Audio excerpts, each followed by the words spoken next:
بسم اللہ الرحمن الرحیم۔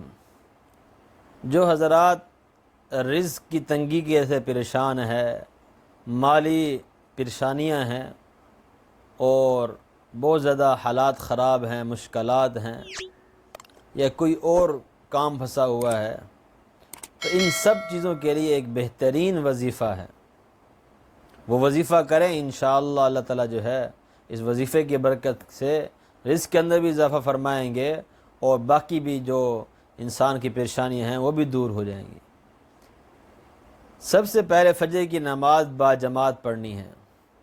فجر کی نماز جماعت کے ساتھ پڑھنے کے بعد مسجد کے اندر بیٹھے رہیں اور یہ تسبیح کرتے ہیں، سبحان اللہ بحمدہ، سبحان اللہ بحمدہ، سبحان اللہ بحمدہ۔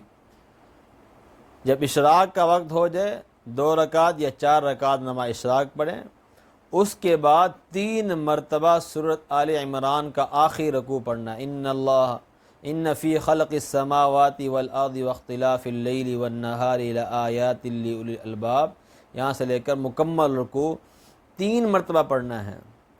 پھر 11 مرتبہ سورۃ توبہ کی آخری آیات لقد جاءکم رسول من انفسکم سے لے کر آخر تک پڑھنا ہے 11 مرتبہ۔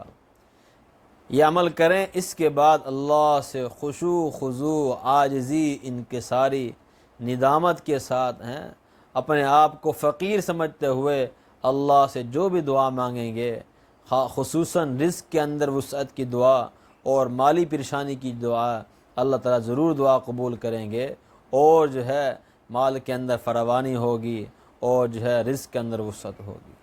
یہ وظیفہ ضرور کریں اور اس کے اندر سستی نہ کریں، انشاءاللہ یہ وظیفہ آپ کو آپ کی زندگی جو ہے وہ بدل دے گا۔